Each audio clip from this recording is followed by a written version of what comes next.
Hello, കാത്തു ബ്ലോഗിലേക്ക് എല്ലാവർക്കും സ്വാഗതം. അപ്പം നമ്മുടെ ഇന്ന് മാർച്ച് 30 അപ്പം നാളെയും കൂടെ നമുക്ക് സ്കൂളിൽ പോയാൽ മതി. അപ്പം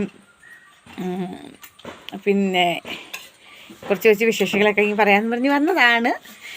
അപ്പം സ്കൂളിൽ നാളെ കൂടെ പോയാൽ മതി. അപ്പം ഞങ്ങൾ ഇന്ന് പോയി. ഇപ്പം സ്കൂളിൽ പരീക്ഷയൊക്കെ കഴിഞ്ഞ് കുട്ടികളുടെ. ഇപ്പം കാത്തുവിനൊക്കെ ക്ലാസ്സുണ്ട്, LSSൻ്റെ ക്ലാസ്സുണ്ട്. അപ്പം നാളെ കൂടെ കഴിഞ്ഞാൽ നമ്മൾ റെസ്റ്റാണെന്നൊന്നും പറയാൻ ഒക്കത്തില്ല. വീട്ടിലെ ജോലികളും പിന്നെ കാത്തുവിനെ ആദ്യം ട്യൂഷന് വിടണം. കാത്തുവിന് LSSൻ്റെ ക്ലാസ് ഉള്ളതുകൊണ്ട് കാത്തുവിനെ എവിടെയെങ്കിലും ട്യൂഷന് വിടണം. ആദ്യം എവിടെയെങ്കിലും അക്ഷരം പഠിക്കാൻ വിടണം. അങ്ങനെ അല്ലെങ്കിൽ വീട്ടിലിരുന്ന് അക്ഷരം എല്ലാം മറന്നു പോകത്തില്ലേ. അതുകൊണ്ട് നമ്മൾ എവിടെയെങ്കിലും വിടണമെന്ന് വെച്ചിരിക്കുക. കാത്തു ആദ്യം പോകത്തില്ലെന്നാണ് പറയുന്നത്. ആദ്യം അടുത്ത വർഷം 1-ലാണ്. അപ്പോൾ 1 ചേർത്ത് അവനെ കേട്ടോ, 1-ാം ക്ലാസ്സിലോട്ട് അവനെ ചേർത്ത്. പക്ഷെ അവനെ എപ്പോഴും എന്താ പറയാന്ന് എനിക്കറിയത്തില്ല അവനെക്കുറിച്ച്. അവനെപ്പോഴും ഞാനുണ്ടെങ്കിലേ ഒക്കത്തുള്ളൂ. അപ്പോൾ അവൻ എപ്പോഴും എന്നെ കണ്ടുകൊണ്ടിരിക്കണം. അവന് എപ്പോൾ എവിടെയെങ്കിലും കളിച്ചുകൊണ്ടിരിക്കുകയാണെങ്കിൽ ഇടയ്ക്കിടയ്ക്ക് ഓടി വരും ഞാൻ എന്ത് ചെയ്യാൻ നോക്കാൻ അവന്. അതുകൊണ്ട് ഞാനിപ്പോൾ എവിടെയെങ്കിലും ഒന്ന് മൊത്തം അക്ഷരം അവൻ പഠിച്ചു കഴിഞ്ഞിട്ടില്ല. കുറച്ചുകൂടെ അവൻ പഠിക്കാറുണ്ട്. അപ്പോൾ അക്ഷരം മൊത്തം പഠിക്കാതെ ഇപ്പോൾ 1-ാം ക്ലാസ്സിലോട്ട് പോയിട്ടും കാര്യമൊന്നുമില്ലല്ലോ. 1-ാം ക്ലാസ്സിൽ പോകുമ്പോൾ നല്ലപോലെ അക്ഷരം അറിഞ്ഞിരിക്കണം. അതുകൊണ്ട് അവനെ എവിടെയെങ്കിലും അക്ഷരം പഠിക്കാൻ വിടണം. ഇങ്ങനെയൊക്കെയാണ്. ഇവിടെ കാത്തു പിടിയിരിപ്പുണ്ടേ. കാത്തുവിൻ്റെ പാത്രം ഞാൻ കാണിച്ചു തരാം. കാത്തു ചോറ് കഴിക്കുകയാണ്. പിന്നെ എന്താണ് വിശേഷങ്ങൾ? ഇവിടെ നല്ല മഴയായിരുന്നു. ഞങ്ങൾ സ്കൂളിൻ്റെ അവിടെ നല്ല മഴയായിരുന്നു. 3 മണിയായപ്പോൾ അവിടെ മഴ തുടങ്ങി. അവിടുന്ന് പിന്നെ നല്ല മഴയാണ്. ഇവിടെ വന്നപ്പോഴത്തേനും ഇവിടെ മഴയായി. അവിടെ മഴ തുടങ്ങി. കുറേ കഴിഞ്ഞപ്പോഴാണ് ഇവിടെ മഴ തുടങ്ങിയെന്നിങ്ങനെ പറഞ്ഞ് ഓട്ടോയ്ക്ക് അവിടുന്ന് ഇങ്ങോട്ട് വന്ന് നെടുവങ്കാവിൽ നിന്ന് ഇങ്ങോട്ട് വീട്ടിലോട്ട് വന്നത് ഓട്ടോയ്ക്ക്. അപ്പം ഇവിടോട്ട് മഴ 3:30 ആയപ്പോഴത്തേനും തുടങ്ങിയെന്ന് പറഞ്ഞ് ഞാൻ വന്നപ്പോഴും മഴയാണ്. നനയാൻ മാത്രമായിട്ടുള്ള മഴയായിരുന്നു. വലിയ മഴയൊന്നുമില്ല, നനയാൻ മാത്രമായിട്ടുള്ള മഴ ഇവിടെ പെയ്തുകൊണ്ടിരിക്കുകയായിരുന്നു. വലിയ മഴ പെയ്ത് തോന്നിയായിരിക്കാം. അത് ഞാൻ ചോദിച്ചില്ല. വലിയ മഴയായിരുന്നു എന്ന് ഞാൻ ചോദിച്ചില്ല. അവിടെ നല്ല മഴയെന്ന് പറഞ്ഞാൽ ഭയങ്കര മഴ, കാറ്റും മഴയും. ഇപ്പം ഞങ്ങൾ കൊല്ലാനും ഇടിമിന്നലും. ഞങ്ങൾ തിരിച്ച് അങ്ങോട്ടൊരു ഓട്ടോ പോയി. തിരിച്ച് ആ ഓട്ടോയ്ക്ക് വരാമെന്ന് പറഞ്ഞ് ഞങ്ങൾ വന്നപ്പോൾ ആ ഓട്ടോ ഡ്രൈവർ പറഞ്ഞ് അവിടെ ആ വണ്ടിക്കാരൻ്റെ ഓട്ടോ പോയ സ്ഥലത്ത് മരം ഒടിഞ്ഞ് വീണ്. അപ്പോൾ അതിൻ്റെ ഒരു ചില്ല വന്ന് ഫ്രണ്ട് ഗ്ലാസ് പൊട്ടിയിരിക്കുന്നു. അങ്ങനെ പോസ്റ്റൊക്കെ ഒടിഞ്ഞെന്ന് പറഞ്ഞു. അത്രയ്ക്ക് നല്ല ഭയങ്കരമായിട്ടുള്ള മഴയായിരുന്നു. ഞങ്ങൾ ആ മഴ മൊത്തം അവിടെ ഇന്ന് കണ്ടെന്നുള്ളതാണ്. അതിൻ്റെ കൂടി ഇടി മിന്നൽ. പിന്നെ ഞാനൊരു കാഴ്ചയൊക്കെ കാണിച്ചു തരാം. ഇവിടുത്തെ ആണെങ്കിൽ നമ്മൾ കുറേ ബ്ലോക്കിൻ്റെ കോഴി അമ്മ എനിക്ക് കുറേ മേടിച്ചു തന്നായിരുന്നേ. അപ്പോൾ അതിലെ ഒരു കോഴിയാണെങ്കിൽ പിന്നെ അടയിരിക്കാൻ തുടങ്ങിയിട്ടുണ്ട് കേട്ടോ. അപ്പം ഈ കോഴികളെല്ലാം മുട്ടയിടാനായിട്ട് ഞാൻ വേറൊരു കോഴിക്കൂട് 4 അറയുള്ളതാണ്. അപ്പോൾ മേളിൽ ഞാൻ മുയലിനെയും ഗിനിപ്പന്നിയൊക്കെ ആയിരുന്നു ഇട്ടിരുന്നത്. താഴെ കോഴികൾക്കുള്ളതായിരുന്നു. അപ്പോൾ ഒരറ ഞാൻ മുട്ടയിടാനായിട്ട് അവർക്ക് കൊട്ടയൊക്കെ വെച്ച് കൊടുത്ത് ഇങ്ങനെ വെച്ചേക്കുമായിരുന്നു. അപ്പം ഒരാൾ അവിടെ സേഫായിട്ട് അവിടെ ഇരിപ്പുണ്ട്. അവിടുത്തെ ഇരിപ്പായിട്ടുണ്ട്. അപ്പം ബാക്കിയുള്ള കോഴിയെല്ലാം മുട്ട ഇടുന്നതെല്ലാം ശേഖരിച്ച് അങ്ങോട്ട് വെക്കുന്നുണ്ട് ആ കക്ഷി. നീ മുട്ട വിരിയുവോ ഇല്ലയോ എന്നൊന്നും എനിക്കറിയത്തില്ല. ശേഖരിച്ച് വെക്കുന്നുണ്ട് അവിടെ. മുട്ട ശേഖരിച്ച് വെക്കുന്നുണ്ട്. അപ്പം ഞാൻ ചെന്ന് നോക്കിയപ്പം ഇന്നലത്തെ മുട്ടയുണ്ട്. ഇന്ന് നീ കോഴി എവിടെ പോയി മുട്ട ഇട്ടെന്ന് അറിയത്തില്ല. ഈ കോഴി അങ്ങോട്ട് കയറാൻ സമ്മതിക്കുന്നുണ്ടോയെന്നും അറിയത്തില്ല. ഞാൻ ഈ രാവിലെ സ്കൂളിൽ പോകുന്നതുകൊണ്ട് ഇതുങ്ങൾ എവിടെ പോയി മുട്ടയിടുന്നതെന്നൊന്നും അറിയാൻ വയ്യാതായി. പക്ഷെ അല്ലെങ്കിൽ ഇവരെല്ലാം അവിടുത്തെ ആ കൂട്ടിനകത്ത് കയറി മുട്ടയിടുമായിരുന്നു. ഇവിടെ 2 പേര് കിയാന്ന് വെക്കുന്നുണ്ടേ.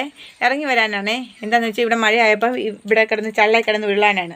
അപ്പൂസ് ആണെങ്കിൽ ദേഹം മൊത്തം ചള്ളയാക്കി വെക്കും. നീ ശനിയാഴ്ച അവരെ എനിക്ക് കുളിപ്പിക്കാൻ പറ്റത്തുള്ളൂ.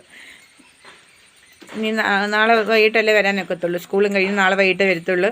ശനിയാഴ്ച അവരെ കുളിപ്പിക്കുന്നത്. ശനി ഞായർ ഇങ്ങനെ ദിവസങ്ങളിലായിരിക്കും അവരെ ഞാൻ കുളിപ്പിക്കാറുള്ളത്. അവിടെ കിടന്ന് മാളൂസാണ് കേട്ടോ. മാളൂസ് ഈ സൗണ്ട് ഉണ്ടാക്കുന്നത്. മാളൂസിന് എപ്പോഴും നമ്മൾ കൂടി ഇരിക്കണം. അവൾക്ക് അകത്തിരിക്കാനൊന്നും വയ്യ, കൂട്ടിയിരിക്കാനും ഒക്കത്തേ ഇല്ല. പ്രകൃതിയായിട്ട് ബന്ധപ്പെട്ട് അവക്കിങ്ങനെ എന്തുവാ ഓരോരുത്തർ അടങ്ങിയിരിക്കുന്ന സ്വഭാവമുള്ള ഒരു കൊച്ചല്ല ഞങ്ങളുടെ മാളൂസ്. ഞാനിവിടെ സംസാരിക്കുന്നത് അവൾക്ക് ഇഷ്ടപ്പെടുന്നതേ ഇല്ല. അവൾക്ക് എങ്ങനെയാലും ഇവിടെ നിന്ന് വരണം, നമ്മളെ ഒന്ന് നക്കണം, തുടയ്ക്കണം. അതൊക്കെയാണ് അവിടെ. അടങ്ങി ഒരിടത്ത് ഇരിക്കത്തേ ഇല്ല. അവൾ അടങ്ങിയിരിക്കുന്ന സ്വഭാവം അവൾക്കില്ല.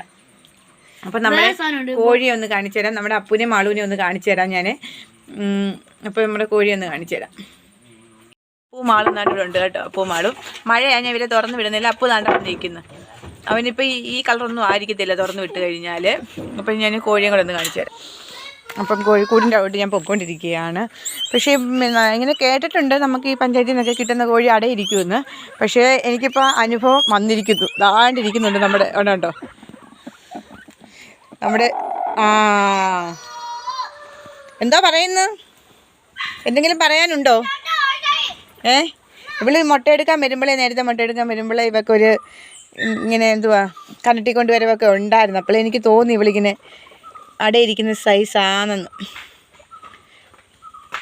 ഇടി പെണ്ണേ, ഇവിടെ ഞാൻ ചൊവ്വിനൊന്ന് കാണിച്ചു തരാം. ഇടി പെണ്ണെ, എന്തുകൊണ്ട് കുഞ്ഞുങ്ങളൊക്കെ സ്വന്തമായിട്ട് മുട്ടയൊക്കെ ശേഖരിച്ച് വെച്ച് അവൾ അടയിരിക്കുക. അവിടെ മാത്രമല്ല, എല്ലാവരുടെയും മുട്ട അവൾക്ക്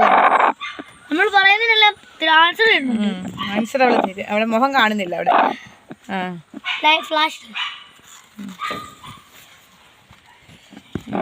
ആണ് നമ്മുടെ നാടൻ കോഴിയൊന്നും അല്ല കേട്ടോ, നമുക്ക് പഞ്ചായത്തിൽ നിന്ന് കിട്ടിയ കോഴിയാണ്. ബ്ലോക്കിൽ നമുക്ക് കിട്ടിയ കോഴി അമ്മ എനിക്ക് തന്നതാണ്. അങ്ങനെ ഇവിടെ കുറേ പേരിങ്ങനെ നടക്കുന്നുണ്ട്.